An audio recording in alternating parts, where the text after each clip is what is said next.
All right, I just turned us on. We're doing a video today. I was looking for a date, beginning of December. Today's the 9th. 9th, okay, 2024.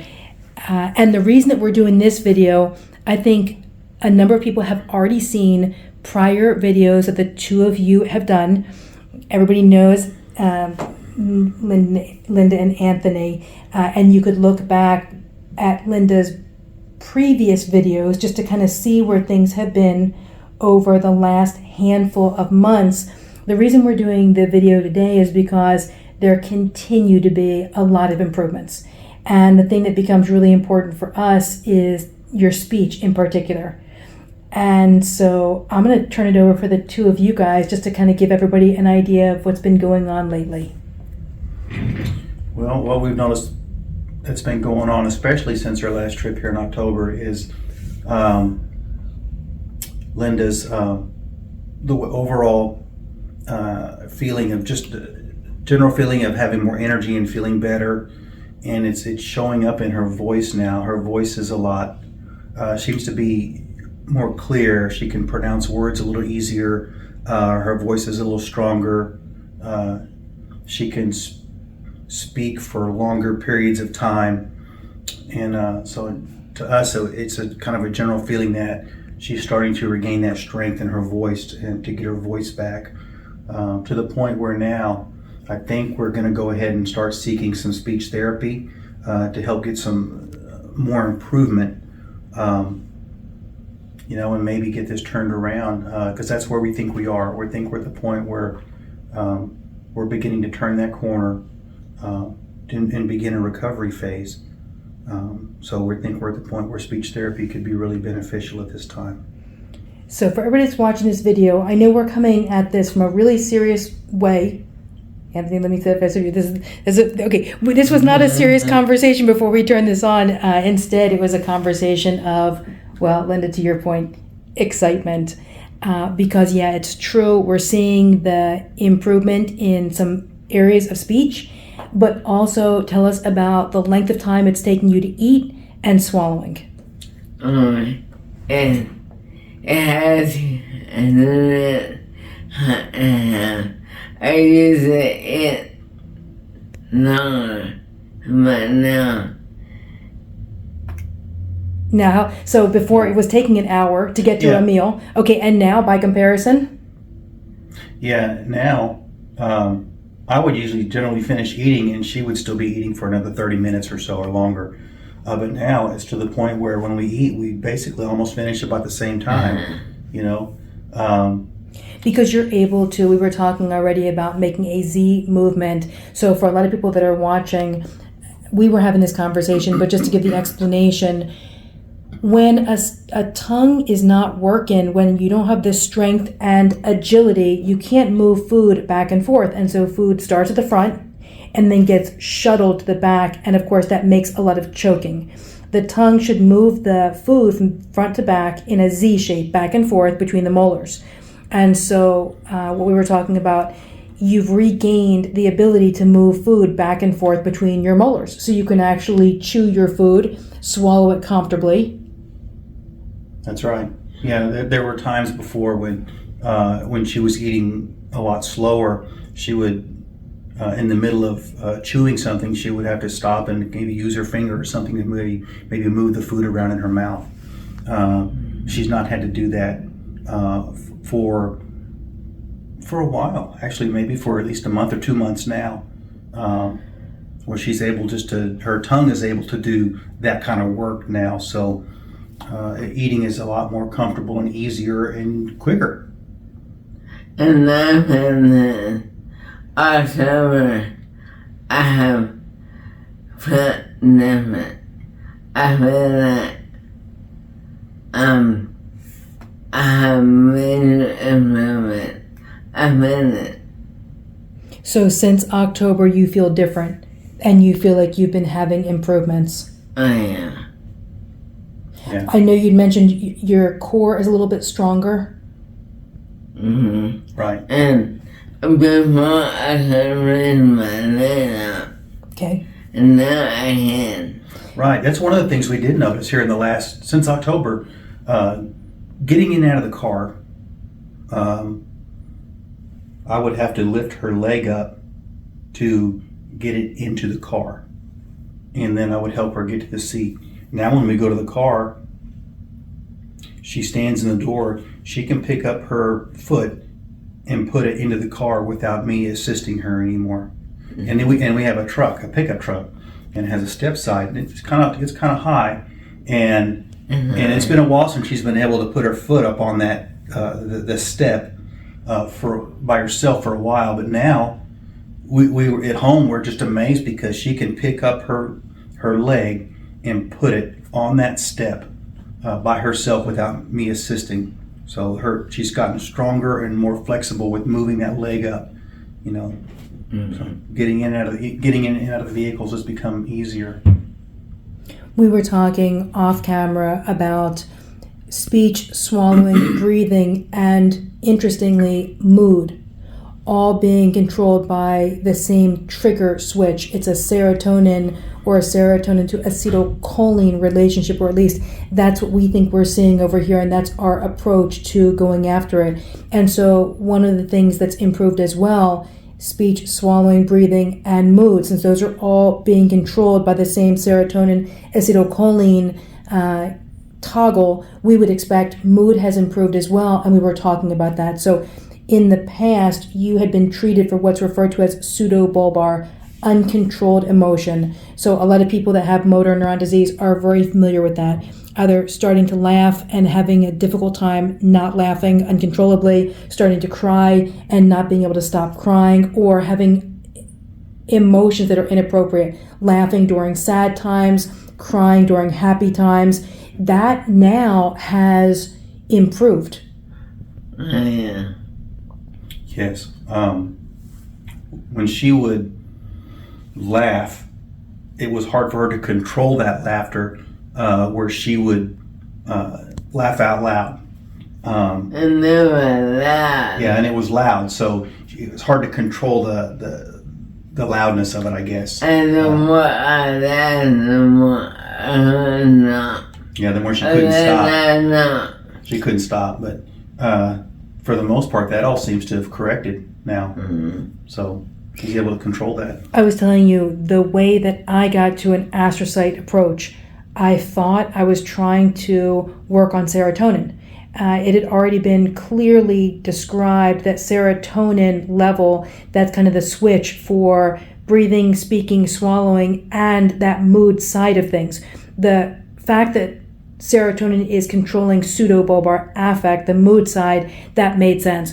The fact that it's also tied into speaking, swallowing, and breathing, that's an interesting fact. I was telling you that for a period of time, what we were trying to do was increase serotonin and to let people know, listen, mindset plays a major role in this disease. Happiness is a good way to slow progression, or a sense of positive mindset. But we can really see what happened first. The pseudobulbar, the emotional control, returned first. Okay, and then what's been coming back since that time, your speech. Even though for anybody that's listening to this video, you may be difficult to understand, in the past, I couldn't understand you at all. And now I can. And your voice is much louder now. I was saying this morning, I was standing at the door behind us, and now you're able to really project your voice, and you're not stopping while you're speaking to breathe or to swallow any longer. So that whole motion, speaking, breathing, swallowing, is choreographed. And what preceded the improvements in that area was mood stability. And somewhere in between, Anthony, to your point, core strength, because lifting a leg into a truck, well, that's no joke, right? It's a lot of core and abdominal and psoas muscle strength. So that improved somewhere in between as well. And I think, to your point, we really saw the big changes around October. And now we are, again, beginning of December, we're just seeing more and more.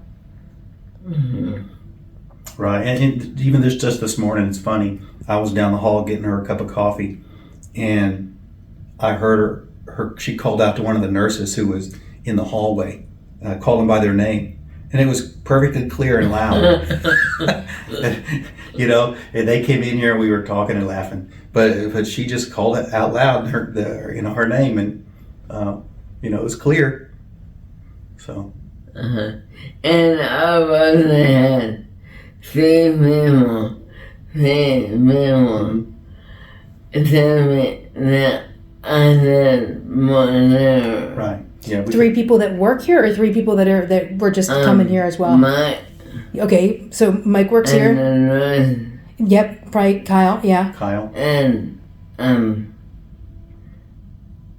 you, Amy. For sure. You. Okay, so I would. You noticed. In that moment.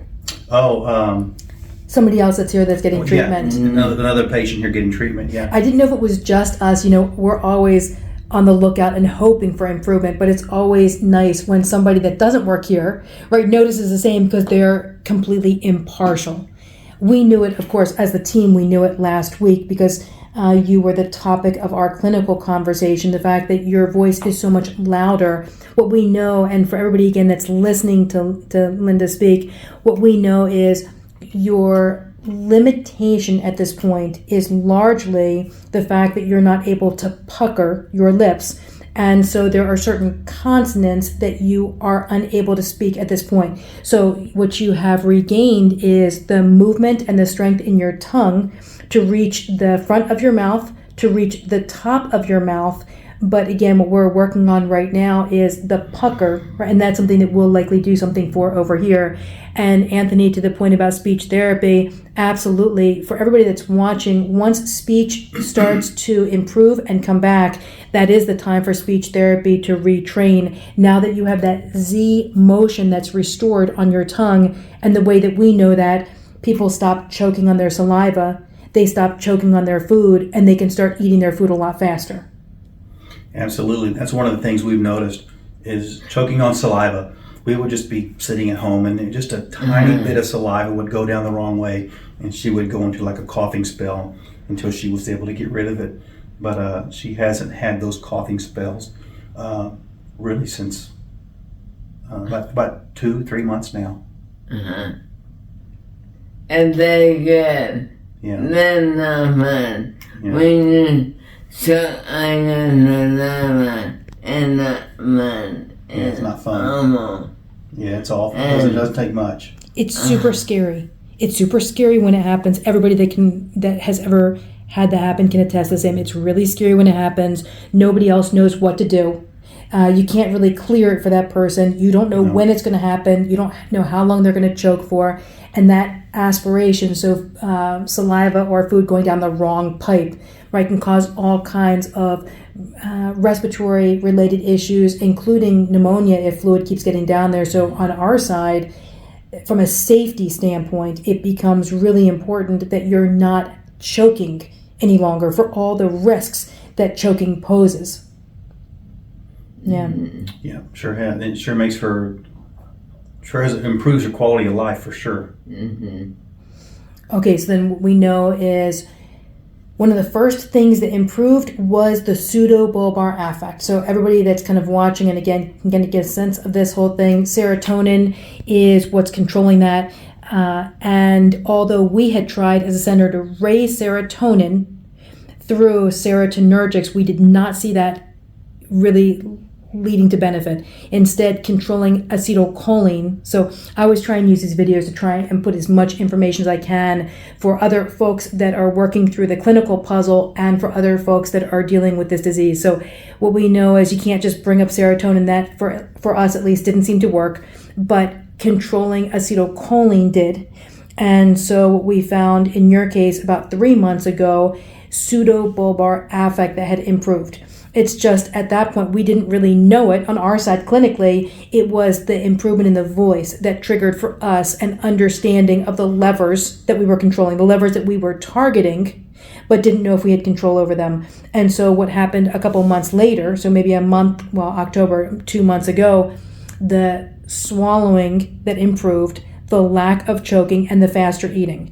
And then what we expect over here is that breathing has improved. And the reason that we know that now is because your voice is so loud. You're able to breathe deep and project your voice. I heard you down the hallway today. It's the first time I was able to hear you. And same to the point that you made earlier, I heard you clearly. Really? Yeah. Yeah. She can when she wants to talk and say something loud. She can get it out. She can get it out now.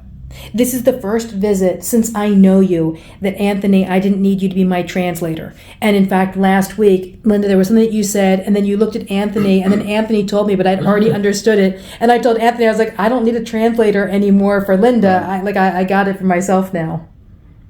Yeah. So we know, again, for everybody that's listening, there are certain consonants that are still limitations because of positioning of the muscles around the lips. But as far as the ability to control your tongue and strike consonants, you have pretty much regained the majority of that.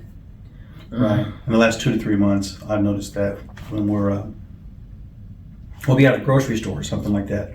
And, we live in a small town, so we always see people we know. And they'll come up and say hello and say hi.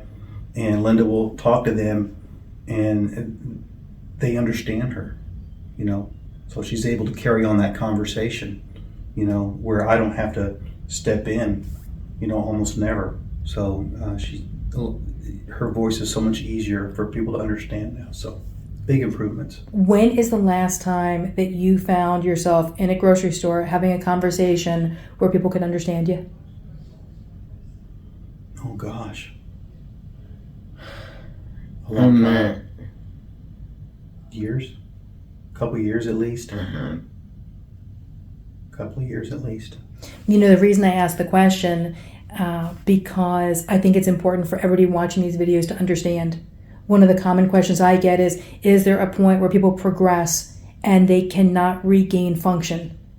The fact that your voice has been illegible for the course of about 2 years, and now you're to a point where you can pronounce and people can understand, really speaks to, I think, the treatability of motor neuron disease. The fact that the neurons are actually there, in spite of the fact that they have not been working for that length of time, and imagine in this case 2 years, it doesn't change the ability to recover function. So I think you're kind of a testament, imagine, to the fact that voice can be impaired but would still respond. And the reason I returned 2 years ago and nobody could understand me. Mm-hmm.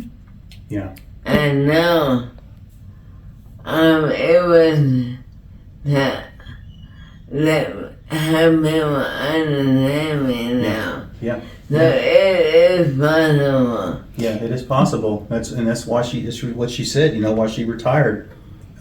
She worked in an office and had a number of people that worked with her, and it was, as a supervisor, it was hard for her people that she worked under her to understand her. And then part of her job also was to work with customers when they needed help.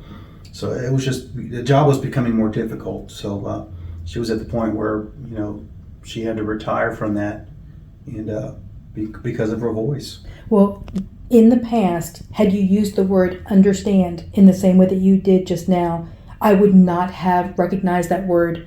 I would not have been able to understand it for myself.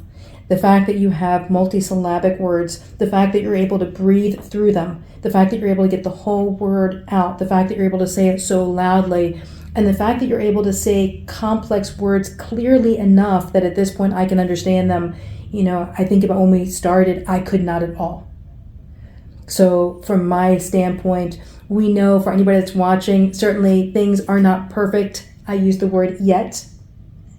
But we are certainly getting there, because here we are, better swallowing, better chewing, better speaking. And now we just wait to see what happens next. The reason that we did the video, folks, everybody that's watching, is to be able to see these improvements and to be able to keep track in them, because Linda, what you had said to me, you're excited to see what comes next. And so what I would say is, I believe so is everybody else watching this video, right? We have big expectations for you. Oh, yeah. That's right. Keep watching, because we'll do more videos in the future. and you'll be able to see, how much she's getting better. So we're going to prove it. I'm glad for this video. Again, you are somebody that has substantial voice and swallowing improvements after 2 years. And from that standpoint, from where I sit, anything's possible. So I agree, Anthony. We just keep watching you two. I can't even wait to see what we see next time around. Anything else? I'm just wrapping up our video. Right? I think we've pretty much covered all kinds of stuff. I'm not sure if there's anything else that you want to say. Otherwise, I'll just close this out. Stay tuned. Okay, I'm unplugging my phone. Hang on. Let me leave this. Okay, I'm coming up over here. I agree. Stay tuned. Let me see a smile now that I can actually see you like up close and personal. There is no mistaking, everybody. Stay tuned, because whatever is going to happen next, it is really exciting. This morning you were able to get through all kinds of speech consonant exercises. And so there is no mistaking the fact that you have the degree of strength and flexibility in your tongue now. It is exciting to see what's going to happen next. All right, catch you both next time. Thank you.